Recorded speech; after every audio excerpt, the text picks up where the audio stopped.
Hey, we're back again, and I haven't done a whole lot, but I did do a little bit today, and it looks decent. I think it'll work out once I get it all trimmed up and fitted and smoothed out and then blended.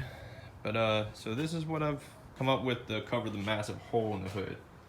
It is roughly the same hump design as like an Eleanor hood-ish, but it's not quite the same.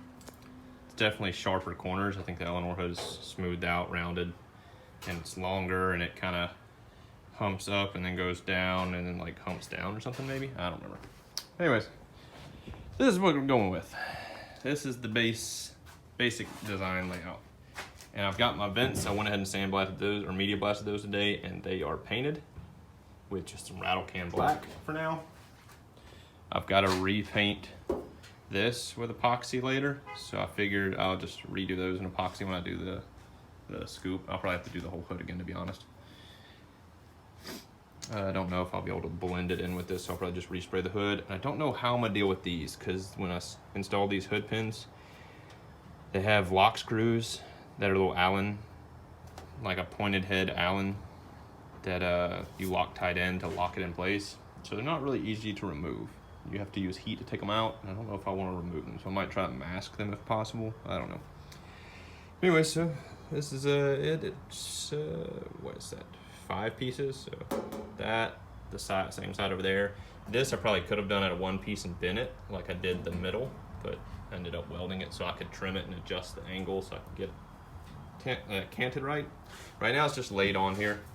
Once I smooth out the actual hump piece and get, you know, these overhang pieces dealt with, because I've left them a little bit oversized so I could fit it. But once I get all the hump welded up and smoothed out, I'll come back and I'll weld it to the hood all the way around, or at least stitch it, if not weld it all the way around. Do like a 1-inch stitch every other inch, roughly, something like that. Anyways, like that one was cut to correct length, and like that one was cut extra long. Yeah, all that'll get trimmed up.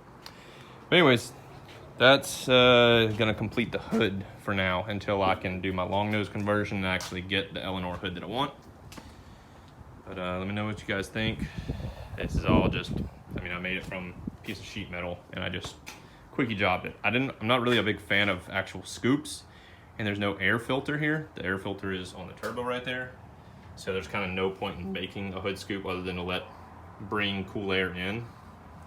These will let some heat out from the radiator as it passes through, and other than that, it's all going to go out the bottom, just come in and then out the bottom as it's rolling. I did think about adding like louvers to like the sides back here, or some kind of vents to add some more heat escape option, but I don't know if I feel like it's going to be too much clutter on the hood. It's already got pins, these original blinker louvers, the hump. I don't want to make this thing look like a Honda Civic fan club boy or whatever. But anyways, on to another thing I've been toying with. I have been piddling with the Holley, and I originally started with 15 degrees of ignition timing for idle timing, and it ramps up pretty quickly to 32 or 36 total timing, 32 wide open throttle timing.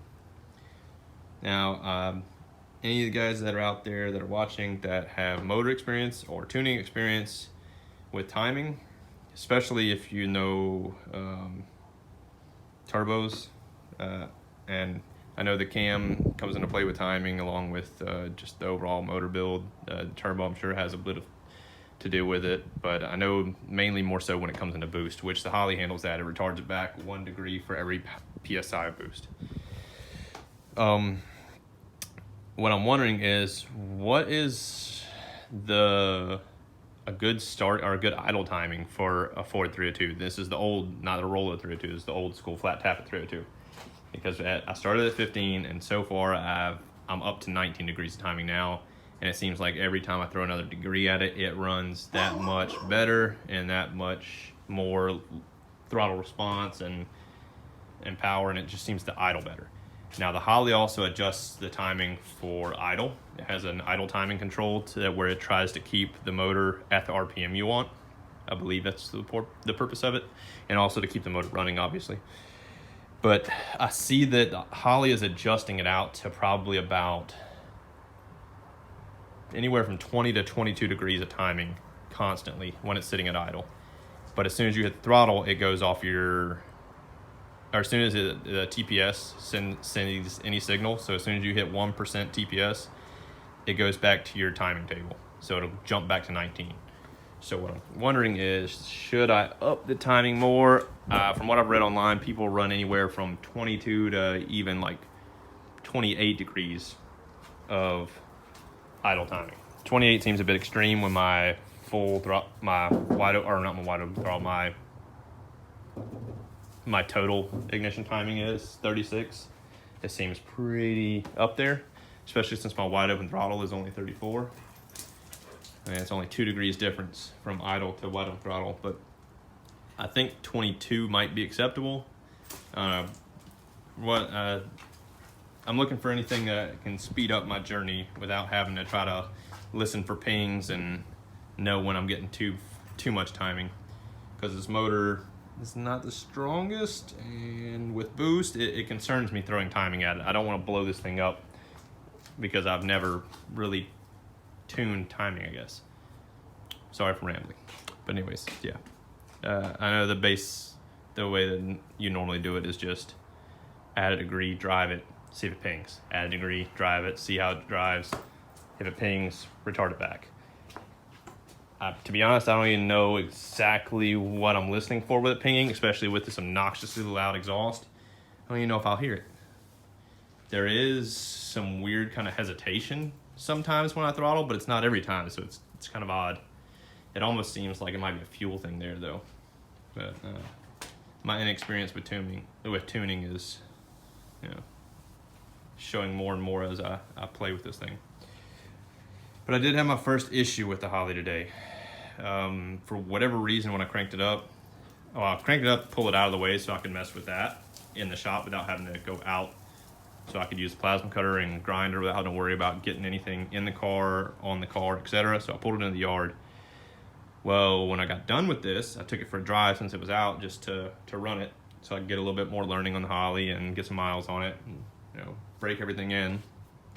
And when I went to crank it, it didn't want to crank. It kept wanting to die, and I couldn't figure out why. And then I noticed my TPS was reading like 50 to 80%, like it was sensing like I was wide open throttle. So I think it was cutting fuel, because the Holley has a flood control, or an anti-flood, where anything over a certain percentage of throttle, they cut fuel injection so you can get rid of a flooded situation. And I think it was doing that, so it was just killing it on crank. Like as soon as it was firing up, it would just die again.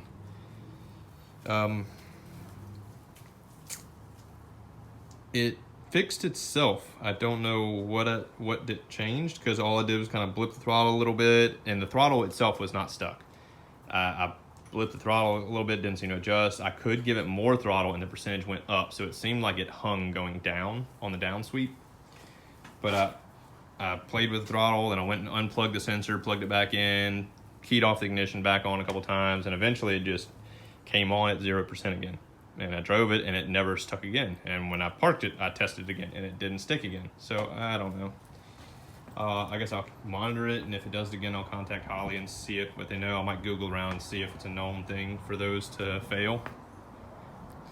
But yeah, that's it for now. I did buy this neat little thing, so if anybody's got a sniper or any of the Holley EFIs and wants something that you don't have to permanently mount to hold your touchscreen, yeah, so it just clamps to the dash. And it's meant to hold a phone, and you have to modify it a bit. It has little hooks on the face of these little clamps. All is a spring. You pinch these two things and they spread apart. But it has little plastic hooks on the front. And then in between it has rubber pads. Well, the rubber pads grab it fine, but you have to trim those little hooks off because the Holley touchscreen is thicker than a phone. So it doesn't allow the rubber to touch, and it'll just slip out on the plastic. So you just trim those away, and perfect. So far it works great. holds the Holley solid. I've done some pretty aggressive test drives here lately, and it hasn't come loose. So I haven't hit any crazy bumps, but I try to avoid those in this car anyways. But I think it'll work. I also bought a USB or a splitter, so I can plug in my laptop while that's connected. That was another nice little purchase that'll come in handy, so I can still have my monitoring while I'm playing on the laptop and don't have to constantly unplug and plug stuff in. And I don't remember if I ever mentioned it, but in the previous video, I pulled my rear pinion on my diff and installed a 6/1000 shim because I was getting noise. I did check my backlash off of the yoke with a dial gauge, and it did not change at all by adding that shim. I was at the max backlash anyways, so it doesn't seem to affect it, but it did get rid of my noise from what I can tell. It is a whole lot quieter by adding that 6/1000 shim. Now, it may not be perfect. There is still a little bit of noise that I hear. I could maybe install a 10/1000 shim and it fix it completely, but I don't think I'll be doing that anytime soon. I think I'm just gonna drive it how it is and roll with it. It's, like I said, it's a whole lot better on the noise, and it seems to be driving and running fine, so it's a pain in the ass to get to that thing and pull it, so I'm just gonna roll with how it is. If for any reason I go to change the diff fluid again later, I might pull it and swap it out to that at that point, but I risk, if I do that the backlash might not be correct then, in which case I'll have to pull the chunk. So it's a lot more work involved possibly by going up that much. But anyways, I rambled on enough of this. If anyone knows info on timing and stuff, wants to help me out, and if anyone has experience on tuning these Holleys and wants to help me out, that'd be great. Because I've been just trying to learn off videos and online reading material.